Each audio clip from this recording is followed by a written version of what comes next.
はい、皆さんこんにちは。自動車ジャーナリストの今井優希です。今日はポルトガルまでやってきました。いやちょっとですねかなり懐かしいんですけれども、実はですねこの X2 がリリースをされました2018年に全く同じ場所で同じシチュエーションでこの X2 が初めて世に出た時の試乗をさせていただいたんですけれども、今日はですねその X2 が新しい世代に進化して iX2 として登場したという電気自動車バージョンをご紹介していきたいと思います。ガソリンエンジンモデルの方もですねご紹介しておりますので、そちらもぜひ改めてご覧いただけたら嬉しいです。またですねそのガソリンエンジンモデルは M のつくモデルということでですね微妙にルックスが違いますので、まずはこちらこの動画ではですね iX2 ご紹介していきたいんですが、この iX2 本国では2つの設定があります。今回ご紹介するのは X ドライブ4駆バージョンの X ドライブ3030というねモデルご紹介していきたいと思います。上位グレードになります。この後にですね試乗動画もご紹介してまいりますので、こちらもぜひご覧いただけたら嬉しいです。それでは今日もチャンネル登録と高評価で応援してください。さあそれではエクステリア見ていきたいと思います。まずはフロントフェイスです。iX1 とかなりというかほぼ全てのですねコンパートメントであったりとか、それからドライブトレインをですね共用しているこの iX2 なんですけれども、一番の特徴はやっぱりこの若々しいデザインなんです。今ですねちょっと分かりにくいのでライトつけてみたいと思います。はい、というわけでライトを点灯させてみました。ポジションランプがついてますでしょうか。そして左、右、ハザードつけます。さあというわけでですねちょっと動画では分かりにくいんですけれども、こうやって視覚的に見てみるとターンランプ、このハザードがですね結構ふわっとこう柔らかい感じでついたり消えたりとかするんですよね。で結構しっかりと点滅という感じよりはですねこの柔らかくついたり消えたりとかすることが先進感をすごく感じさせます。はい、 BMW といえばやっぱりですね4つの瞳ですよね。でこれが昔イカリングとか言われてですねこう2つ、左右に4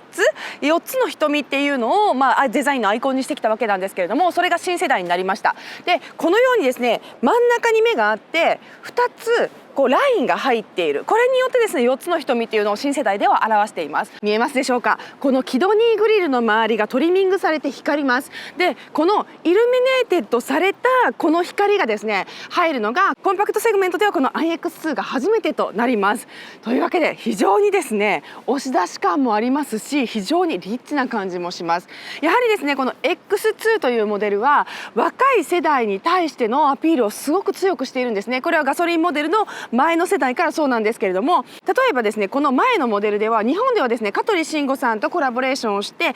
ティーな、その訴求をしたりとかして、同世代の人たちよりも年収が高く、しかもプレゼンスが高く、そして非常にアグレッシブな生活を求めるというようなですね、ヤングエグゼクティブ層のもうちょっと手前ですね若い層にアピールするための戦略っていうのをいろいろ取ってきたんですけれども、そういうのがですねこの iX2 にも継承されているような感じがしています。はい、もちろんこのキドニーグリルの中はですね穴が開いていない、すべてパネルになっているという形状になっております。でこれでこう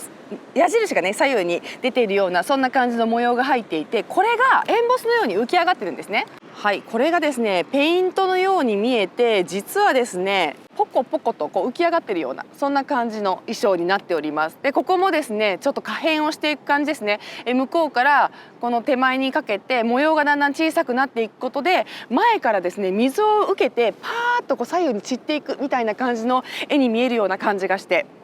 非常にジオメトリックですごく綺麗だなと思いました。はい、そしてこのローアーグリルの方ですね、インテークがこの下にしかないというような、電気自動車らしいデザインの衣装になっているんですが、ここもですねキドニーグリルに合わせて真ん中でスプリットされていて、こう左右にですね配置されているというようなかなりですねちょっと機械的な造形をとっています。そして、このようにですねここも穴開いてるんですよね。でこの辺はですねやっぱ航続距離とかをね電気自動車は非常に気にしますので、エアロダイナミクスを整えてですねちょっとでも航続距離を伸ばそうという涙ぐましい努力がなされているという感じもします。これでも可変のフラップになってるね。開いたり閉じたりとかしそうですね、この中がね。はい、そしてライトの下にはですねこのガーニッシュあるんですけれども、ここももちろんですね穴がしっかりと開いていて、タイヤハウスの中にですね空気を通すようなそんな衣装になっております。はい、ちなみにライトの衣装は本当に綺麗です。わかりますかね。横にブルーの褐色が入っているんですけれども、このブルーがなんとツートーンになっているんです。水色と濃いブルーですね。これが入ることによってよりまた高級感と、それからエフィシエンシーというかね、その環境負荷低減ということを感じさせるというようなライトになっております。でもちろん横に回ってくると、はい、見えるかな。はい、ここに BMW っていうね文字が映らないかも。ね、BMW で入ってるんですけれども、こういうところもですね凝っていてプレミアムブランドらしい、非常にですねリッチなライトになっています。でこれがさっき言った通りですね、はい、2つのね瞳っていうのを表していて、左右で4つの瞳というような衣装になっているという感じですね。さあそれではサイドビューです。今回ボディサイズが少し変わりました。 X1 と比べても少し違うんですが、 X1 と違うのはこういうところ。はい、X2 ではこのようにディメンションが少し変わりました。で、全体的にですねやはりすごくスポーティーになっているのがこのフロントだと思います。はい、ここですねシャークノーズと呼ばれている部分です。なので非常にですねそのボンネットの先端がですね薄く抑えられることによって、ここもですね空力に貢献していると同時にデザイン的に非常に流麗な部分ですね。あと横から見るとよくわかるんですけれども、やはり X2 ということをすごく強く感じさせるのは X1 と違ってクーペライクなシルエットがね実現されているということなんです。でここもその前のですねシャークノーズからつながって、そして傾斜した A ピラー、はい、そして緩やかに傾斜していくリアエンドというところがですね、非常にこちらも若々しくまた、先進的な部分でもありますよね。クーペライクな SUV っていうのは割とBMW がね切り開いてきた、そのデザイン的な要素っていうところもありますので、パイオニアとして非常にやっぱり綺麗なものを作ってくるなというような感じがします。ちなみにですね今更ですけれども BMW はですね SUV のことを SAV というふうに言っておりまして、スポーツアクティビティビークルで SAV って言ってるんですけれども、それはもうずっと続けています。またですねこういう形状のものはですねスポーツアクティビティクーペっていう名前でね呼んでいるので、独自の呼び方があるんですけれども、それにふさわしいですねルーフラインが実現されているなというような感じがいたしました。こうやって見てみると BMW らしい堅牢さっていうのもですねこの X2 には表現されています。一番物語っているのはここのラインとかな、ドアの真ん中にですねパキッとしたラインを入れることによってここもですねそのデザインに躍動感を持たせている部分かなというふうにも思います。さあそしてタイヤとホイールです。これもですねそのオリジナルのホイールのデザインが、用意されてるんですよね。で、ペイントとそれから切削面とかですね綺麗に出ていて、Y のようなねフォルムになっていてとても独創的なホイールになっております。で、タイヤはですね、はい、245の40の20インチが装着されているんですけれども、これオプションだったような気がします。ノーマルは19インチで、オプションでですね、この20インチが装着できるっていうような設定だったと思います。のでですね非常にこちらもですねこの、ホイールハウスが大きくて、そしてですねタイヤが大きくて足元にどっしりと重量感がある、非常にですね接地感の強いルックスが叶えられています。さあそれではリアビューです。リアビューも非常に特徴的です。サイドビューから見ると分かるんですけれども、こちらの方にですねフラットなそのリアのリアエンドっていうのがね実現されているんですけれども、このスポイラーが少し立っているような状況になっておりまして、ここが窓と同じくブラックアウトされることによって非常にですねまとまり感のある腰高感の少ないですねクーペライクな印象っていうのを高めているかなというふうに思いました。はい、そしてリアライトです。これもすごく凝ってますよね。実はですね今回、各国からのですねジャーナリストが、同時に、タイミング的にはですねリスボンのそばロカ岬のそばにあるですねホテルから、今ここの場所までですねだいたい70キロ80キロぐらいかなドライブしてきたんですけれども、その連なって出るんですよねみんな。でその時に前の他の国のジャーナリストの後ろにコンボイで出ていくんですけれども、その時にこのライトのユニットがすごく特徴的ですごくかっこよくてめちゃくちゃ目を奪われました。一目でですね BMW って分かるライト、そして凝った形状によって高級感っていうのもすごく強調しているかなと思います。それではライトつけてみます。右、そして左、ハザードです。さあという感じで非常に強いデザインです。光ると余計にこの強さっていうのが際立つんですけれども、この形状がすごく凝っているのと光が強いっていうので、そのボディカラーとのコントラストがすごく強くつきますよね。でこれによってやはりコンパクトセグメントとは思えない存在感っていうのを表現しているかなと思いました。でここの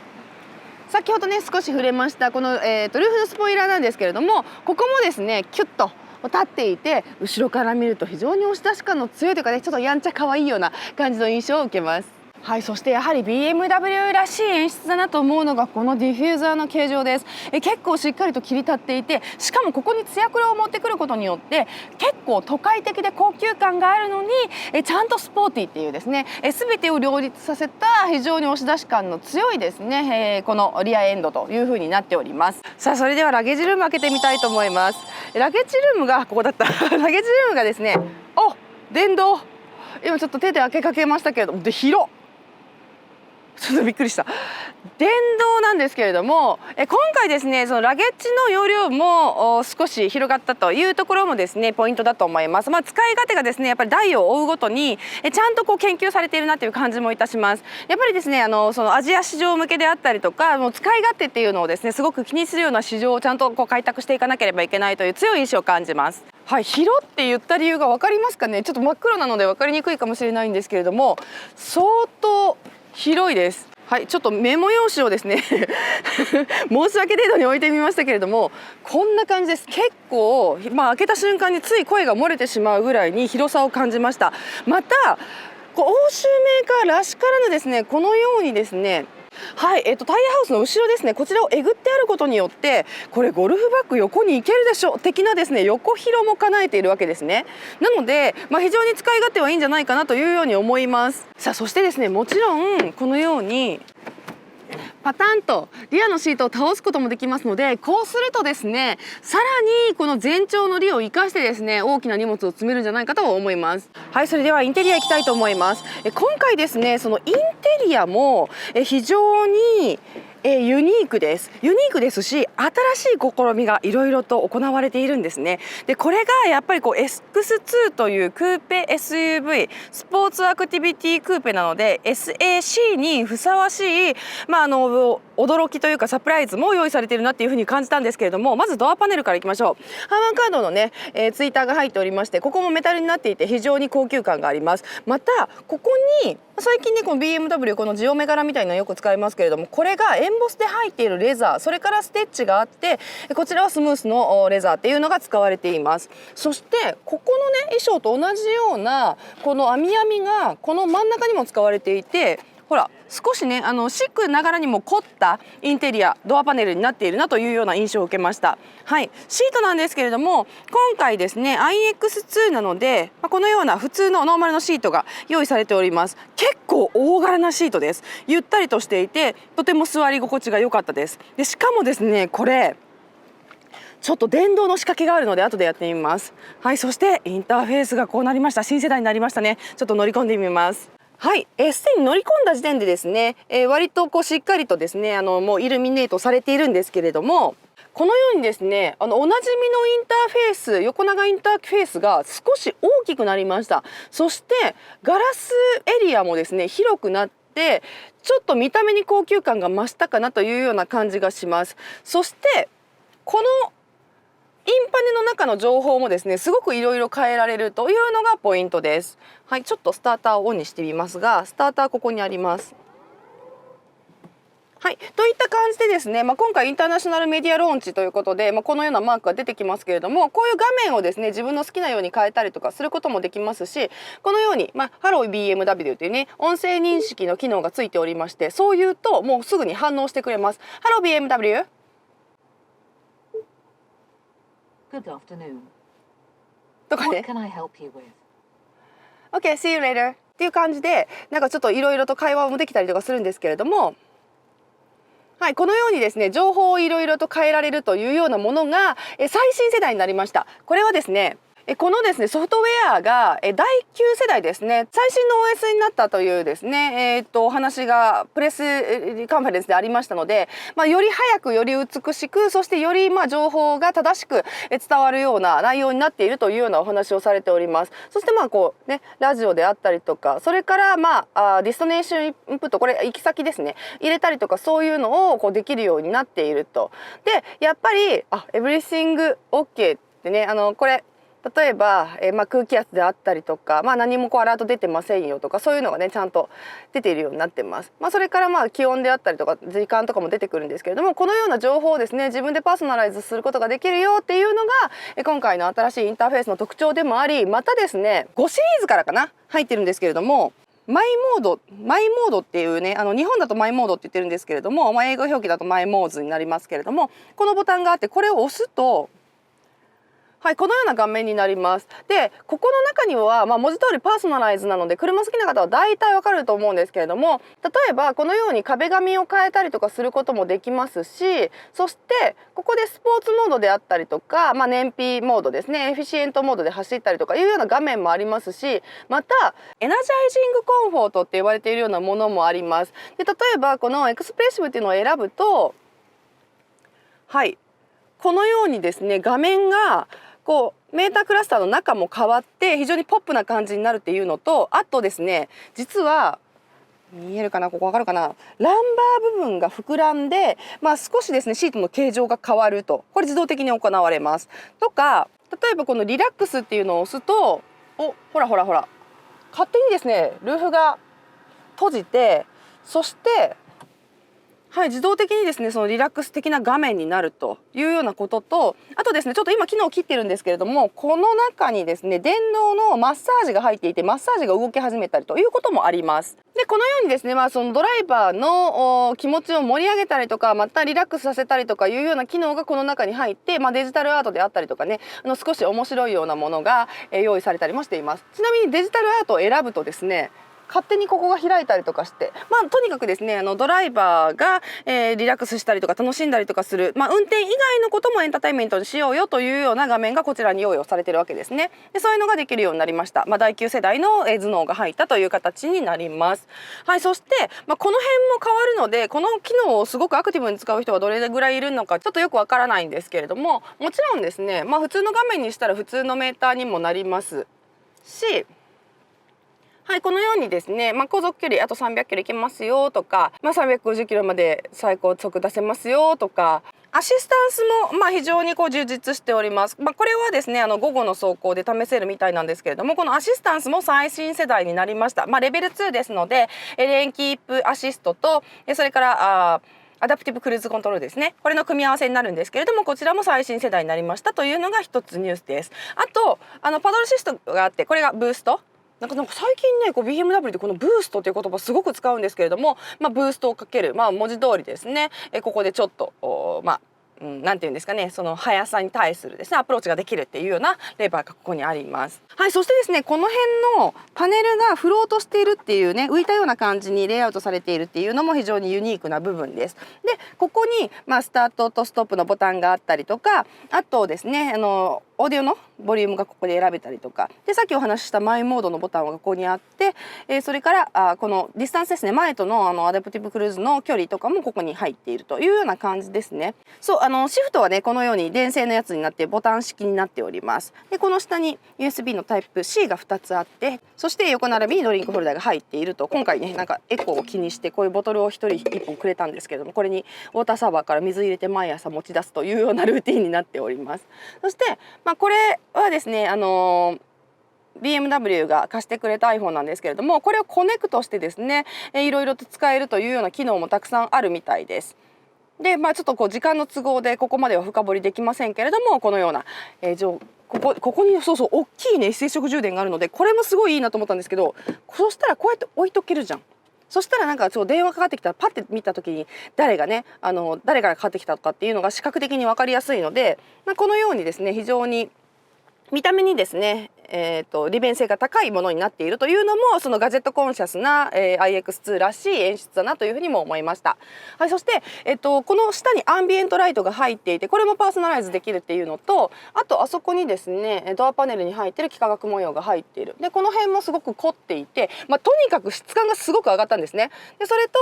先ほども申し上げているガラスルーフが入っているというようなコックピットになっています。はい、そして後部座席です。後部座席開けてみると、やっぱりねこの辺は欧州車だなと思うんですけれども、タイヤハウスが割とですねぐっとこう、アプローチをこう視覚的に圧迫しているというような感じなんですけれども、逆に言うとこのリアドアのここのアングルの狭さが走りにフォーカスした車らしいとも言えて、その常にね、乗り込むような車ではないかなと。前ニザをですね頻繁に使うような車のパッケージかなというふうにも思いますので、ここは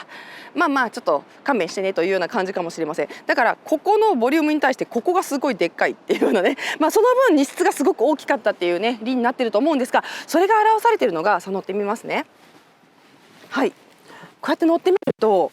意外とそんなにこれちょっと撮影のために後ろかなり下げてますけれども、そん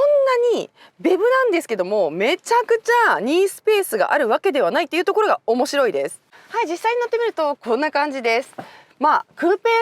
SUV なので頭上のスペースはそれなりにシュリンクしているかなという感じはいたしますけれども、リアのシートは割と硬くて割とちょんと乗っかるような感じ、体が沈み込みませんのでここの居住性の悪さというか居心地の悪さっていうのは感じないです。ただここはねちょっとやっぱりこう身長の高い方はややこう頭つくかなっていう感じもしないではないかなとは思います。はい、なんですけれども今これ私のねドラポジに合わせてみましたけれども、こうやって見ると、めちゃめちゃ広いというわけではないですけれども、やっぱりこう必要にして十分な居住性は叶えられているなというような感じがします。はい、ちなみにですねこのシートの後ろとかもすごく凝っててですね、この辺もさすがプレミアムメーカーというね感じがします。はい、というわけで今日はですねこちら iX2X ドライブ30の内外装と使い勝手お届けしてまいりました。いかがだったでしょうか。電動化モデルにですね全力で舵を切ると言ってもいいこの BMW なんですけれども、その中でもやはりですねコンパクトセグメントの iX2 に力を入れていくことで、特にですねアジア市場の開拓を狙っていきたいというお話もされておりました。やっぱりですねこの使い勝手のいいサイズと若々しいルックスで人気が出るんじゃないかなというふうにも思いますし、コンパクトなボディサイズだからこそ BEV のですねその真の魅力っていうのもですね凝縮されているような気がいたします。そういうお話はですね、ぜひですねその市場編でも、お話をしていきたいなというふうに思っておりますので、皆さんそちらもご覧いただけたら嬉しいです。それでは今日も最後までご覧いただきましてありがとうございました。チャンネル登録と高評価ぜひぜひよろしくお願いします。自動車ジャーナリストの今井ゆうきでした。バイバイ。